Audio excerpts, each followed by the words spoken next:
Welcome to the Leaders in Payments podcast, where we talk to C-level leaders from across the payments landscape. We'll be discussing the products and services that impact the payment space today, as well as trends and predictions for the future of payments. We will also hear stories from our guests about their journeys to the top. So Nayax is a payment company. It's what we call in the payment industry, it's an integrated POS solution, delivering a POS with the software all in one with the hardware. We are focusing on unattended, the beginning, and extending ourselves to retail and EV chargers. So today we are serving globally 65 countries for all the aspects of retail, focusing still more than 90% of our business is unattended, self-service, self-checkout business.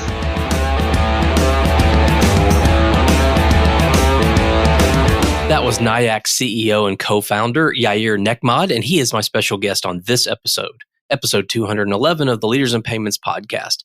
And I'm your host, Greg Myers. Before we get into this episode, I wanted to make you aware of some of the things going on here at the Leaders in Payments podcast. We're launching a new series of podcasts called The Pulse of Payments, where we're focusing on a specific topic for an entire month. For example, we'll cover embedded finance, open banking, cross-border payments, and more. Also, you can sponsor episodes or even amplify existing content like white papers or research reports. There are several different options to reach our audience. And if you've ever thought about starting your own business podcast, please reach out. We're B2B podcasting experts and can help you launch and market your very own podcast. For more information on any of these opportunities, please contact me directly at greg@leadersinpayments.com. And now back to the show. Yair has a passion for creating an efficient enterprise system that affords his employees and customers the work-life balance that we all deserve. Nayax is a payments company offering integrated POS solutions and software for the unattended market sector. Their market share is significant, and they are currently growing at more than 35% year over year, with more than 700 employees contributing to their success. As for their competitive advantage, according to Yair, they are the only global company operating an end-to-end loyalty, payments, and software solution with presence in 65 different countries. Yair and I go on to talk about the evolution of the unattended retail space and his journey to the role of CEO. We also talk about where he sees the industry going in the next 2 to 3 years as it relates to loyalty programs, embedded options, and payments being the center of gravity for the entire customer journey. We've got a great episode ahead, so let's get started.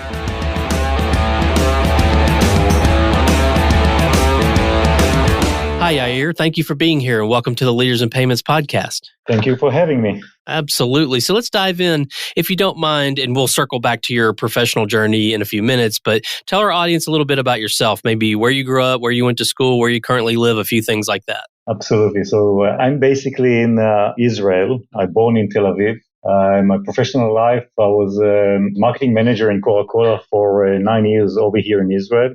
And after that, I was a general manager of a mineral water company called Eden Spring. It's a 5-gallon and a small pack mineral water company. It happened to be that I met my partner, David, and the two of us opened a company called Nayax. We'll talk about this later, but I'm working for Nayax for the last 18, 19 years. So this is like a very long journey. And you're still in Israel? Yes, I'm based in Israel. Actually, the office is in Herzliya, which is 10 kilometers from Tel Aviv, but it's really nearby. And the headquarters is actually in Herzliya. All right, well, let's talk about the company. So tell our audience what Nayax does. So Nayax is a payment company. It's what we call in the payment industry, it's an integrated POS solution, delivering a POS with the software all in one with the hardware.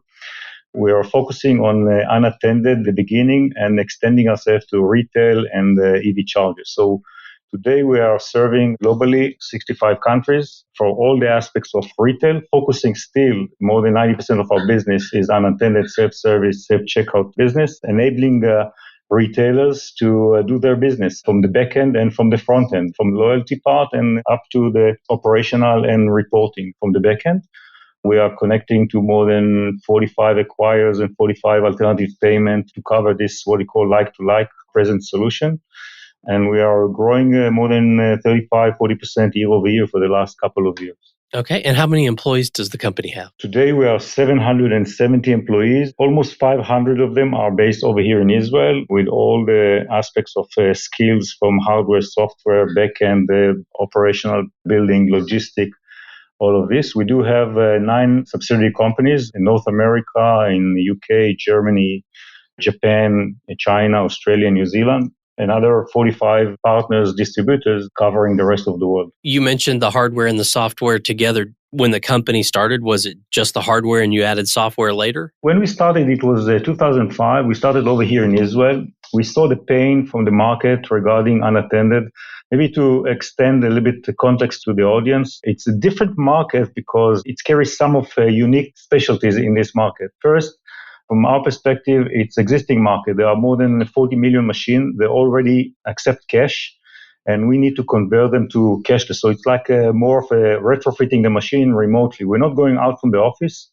We need to learn multiple protocol in order to serve this market. And there are really more than 700 protocols that we carry in our software solution, our backend solution. We enable the operator to buy the unit, to buy the hardware and install this in 10 minutes and no friction from his perspective, and it's operating. We also payment facilitator in order to really to ease the pain regarding registration with the bank and the KYC and AML that he needs to do.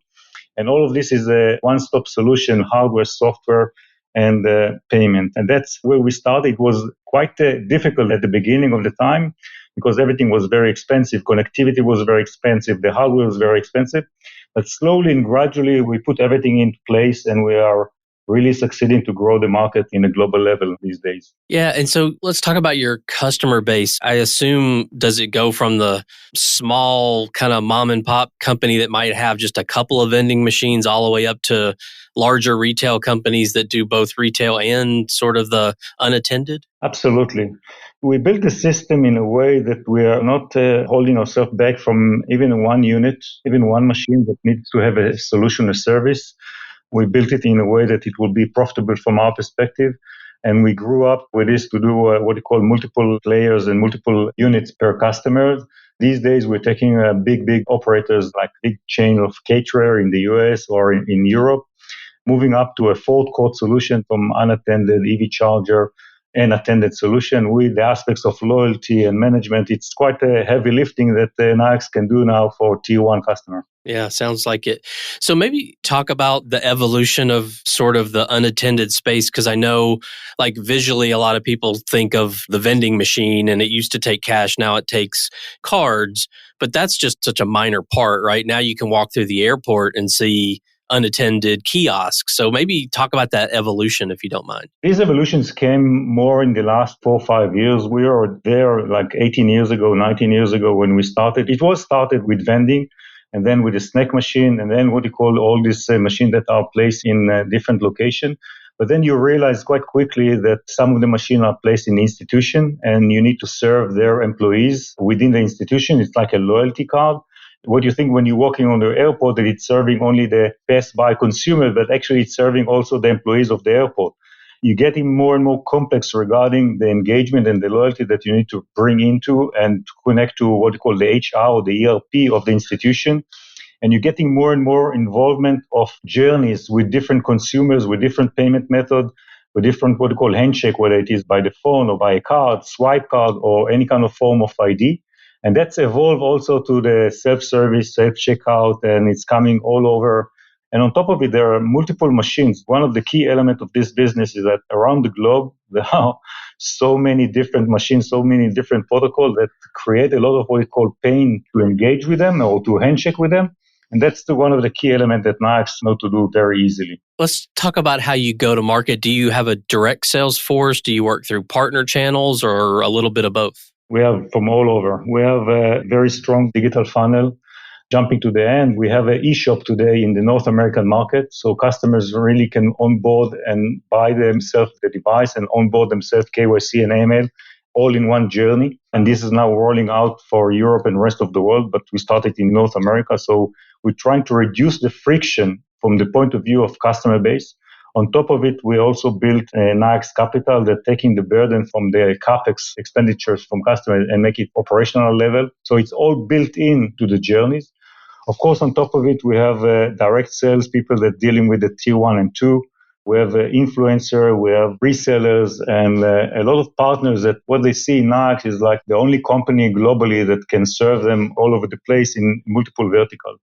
So the ecosystem of Nayax partners is very, very strong.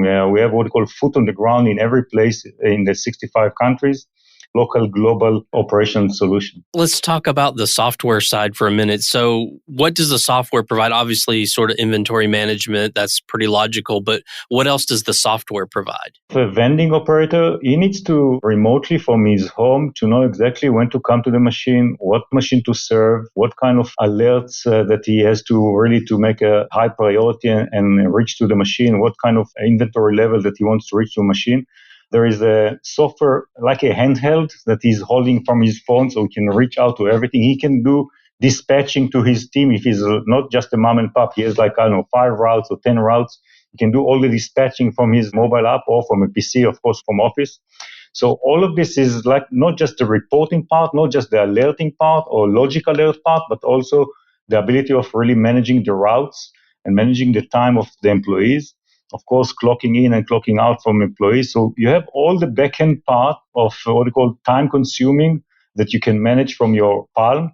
It's a very strong software that engage with the IoT part of the device within the machine. So since you have both software and payments, are you set up with sort of SaaS fees and transaction fees? Is that the revenue model? The business model is constructed from 3 pillars. The one-time payment for the hardware. And as I said, in the North America, we always started with Nayax Capital. So it's taking the burden from the one-time payment into a sort of leasing solution. Then we have the SaaS solution, which is the service per unit. And we have the payment, which is usually a discount rate from the transaction. So discount rate and service is the SaaS solution.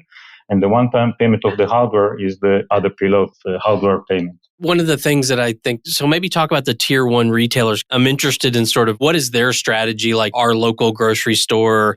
They used to have 10 lines open and a few self-service kiosks, and now there's hardly any lines open and they're almost all self-service. So just curious, like, is that where things are going, say in the grocery space or those tier one retailers? Maybe talk about what they're doing and how you guys are serving that need. We are more in a relationship with the retailers that has more complex needs, and they're coming from, I can give the example of a Ford Court that in the outside he has a gas station, he wants to pay on the pump, and the outside he has also EV, and he wants to pay for an EV, and he needs some kind of application that serve him or any kind of a frictionless solution that enable the EV to immediately charge.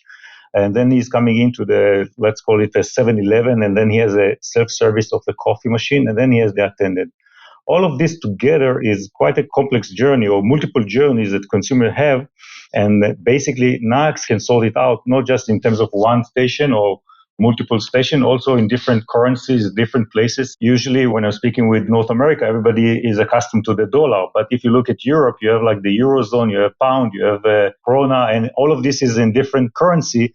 And when you have an international big account, they need to have this solution plug and play with all the currency and all the complex of the local journeys of consumers. And that's when Nayax can really serve them in a very nice way, while they don't have to do what they call pick and cherry of vendors. They have one vendor, one stop, as you call business in the box for the tier one customer. Okay. Well, what would you say differentiates your company from your competitors out there?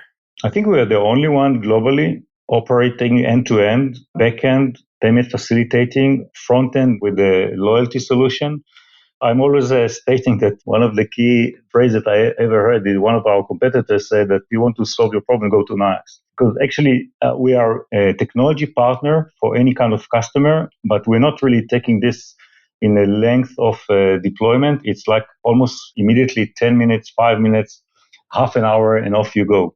That's the beauty about what Nayax can deliver when you onboard with Nayax. Well, where do you see the payments industry, and you can certainly answer it in the context of what you do, but where do you see it heading in the next, say, 2 to 3 years? Wow. Payment is, my understanding, my belief, payment is the center of gravity of all the operational and journeys of customers and consumers regarding all their back-end and front-end. And if you imagine that payment becoming the last 10 years, this position, because it was not like that. If you remember the old time that you came to pay with your card, it was with a plastic, the cashier was put some chemical paper, and then he's ironing your card. And then he took the paper and put it in the drawer. And then at the end of the day, he was submitting this to the bank. It's not really cashless payment as it is today. But today, when you are being ID with your phone and you're being present your phone into any terminal, actually the amount of data that the retailers, even under the GDPR, all the restriction that the retailers can gain out of it is huge. And he needs this because he needs to manage the loyalty of the consumers. Otherwise, he will be blind. So he needs to gain relationship, and payment is the center of this. And if you imagine this into the future, you also have this in the back end. You need the payment embedded into your ERP. So from the front end, you have to need the loyalty part, and from the back end, you have to be what you call embedded into your ERP to save time. All of this together is a combination of, I'm always stating this, put the payment behind the scene, don't let it interfere to the journeys of consumers or customer operation, and then you can thrive with your solution. So payment is moving this direction. I think in the future, if you look a little bit ahead, you can see a lot of social application that will adopt payment as part of their consumer journey, and you can see this coming into potentially Instagram. You can see this in WeChat and Alipay. The payment is really embedded with the journeys of consumers. And that's one of the key elements that we'll see more and more coming to life. And then when you come into attended, it has to be present in a different mode. And over there, we have also some kind of a patent around this to enable retailers to become a financial institution. Well, let's switch gears for a minute and talk about you. So tell us about your journey to your role as the CEO there. It's not so hard, it's not so long, because actually when we established the company, David and myself, the two of us, also my brother was one of the investors, but he's not working on the company. I'm more coming from a business side, marketing, general management, and David is more coming from an operational CTO level. So it was naturally that we worked together like tandem around the business. We've been private until 2021 when we went IPO over here in Israel in the TASE. And following this, we were registered ourselves in NASDAQ just a few months ago. So now we have dual listing. But my role was naturally moving more to the business, and David's role moving more into the CTO. When you see us, if you visit us over here in Herzliya, you see that we're actually managing us flipping roles. Sometimes I'm asking more technical question, and really debating something that is not making sense, and he's more debating on me regarding some business aspects. So we're really working very, very closely and very naturally in the way that we are leading the company. It's not just the role, it's really a way of trust, not just between us, but also in the organization. The DNA of our organization is mostly on trust and letting people really work and do their job according to any kind of need from customer point of view, putting customer in the front, trying to build the whole organization as a CEO, not just the CEO to become a CEO. So that's the one key element that I think is fun for working for Nayax. And maybe tell us a little bit about sort of the startup story. How did you see this pain point, or where did you see it, and what kind of light bulb moment did you have and said, hey, we can build a company around this? When you're working as a company, as a bootstrap company, you're always in a paranoid mode. You always think, okay, now I succeeded at this point. I have this new ladder. I'm in a new position, but what will happen? How can I keep investing? It's always a 360 degrees looking around and really seeing. I can put it in one word, keep very much paranoid in one way and curious in the other way. If you're working on these two levels and trying to experiment everything and trying to see what are the risks, taking the action behind this, if it's not too much, so let's do it. And that's what we did like 18 years before we went to become public. We grew the company by ourselves, by the business model that supported us. Actually, the customer supported this business model. And this is the way I think that make us unique in terms of being so much tending to the customer. What are some things you're passionate about? So maybe one work-related passion and one non-work-related passion. The way that I see it, the vision of the company, we have a mission statement saying we have to create for the customer, save them the operational cost and increase their revenue. These are the two missions. I believe that the outcome of this is well-being. So customers can really today, these days, and it's coming more and more, the pressure regarding your time, the balance between your personal life and your business life is very strongly pushing you to tense in your business. And if we can ease up this and make more balance between the family life and the business life for our customer, this is part of the vision that we're looking into the future. We call it the community and how we can support the community, the retailers, giving them the enterprise solution that will ease up some of their pressure and will make them more competitive. So this is like the business goal, but it's involved also in aspiration of what we call balance of life. So you can say the two questions that you ask is actually, from my perspective, blended in one vision saying, okay, let's do it better, and better meaning that also you don't have to work so hard to thrive and to make your life balance. That's interesting. So how do you ingrain that in your culture? We try to keep very, very simple. So we have 4 values. We call it OLA. O stands for ownership, L for learn and listening, A for action, and H for honesty and trust. And basically, whatever we do within the organization is based on data. We have more than 50 divisions or 50 business-oriented leaders, and everything is basically on data. And this data is driven by customers. We are measuring ourselves NPS, Net Promoter Score, all the time. Not the one time that we are measuring ourselves, it's all the time on every action that we're doing.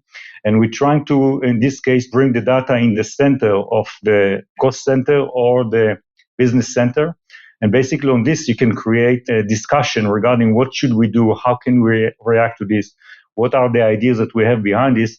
And it's reducing or eliminating all the silos between the divisions of payment, billing, operational, logistic, always customer in the center, and it's create a lot of very good discussion and DNA center around the customer. What advice would you give? Let's say someone's coming out of university or out of college and they're looking at the payments or fintech industry. What advice would you give them for them to be successful in this industry? Wow, this industry is very complex. I can take maybe the context of any industry or startup that you want to build. Of course, you have to start with the really vetting for a pain that you believe is needed. So you have to vet for actually there is a market or there is no market, and what is the size of the market. And accordingly, you have to build some kind of testing the water, I'm calling this, whether it is working or not working. And the second part of it is the business model. 10 years ago, 20 years ago, 5 years ago, that business model will come and you just have to collect or to work for more and more customers. I would start immediately from the business model to understand whether the business model can serve and can scale the business. Although it's a startup, think about the business model that can serve you without any kind of a VC. If you don't have it and you need a VC, because sometimes the business model cannot really serve immediately the cash flow to support it, it's okay. But really stick to the business model and to the customer's reaction. I believe this is a really basic move that any entrepreneur wants to do something, you need to understand this immediately. Okay, I think that's all very, very good advice. So, Yair, we've covered a lot of ground about you, about the company, about the industry as a whole. Is there anything else you'd like to add before we wrap up? No, we are aiming to become a very, very big company, and we're looking for the bright future from Nayax perspective. What would be the best way for people to get in touch with you? I think on the website is the best way, and leave a message on the website, and there is no barriers to reach out to me. Either it is LinkedIn or on the website. I don't see any barrier to reach out to me directly. Well, thank you so much for being on the show today. I know your time is very valuable, so I really appreciate you being here. Thank you very much for hosting me. And to all you listeners out there, I thank you for your time as well. And until the next story. Thank you for joining us this week on the Leaders in Payments podcast. Make sure you visit our website at leadersinpayments.com, where you can subscribe to the show and where you'll find our show notes. If you enjoyed listening, please share on your social channels as well.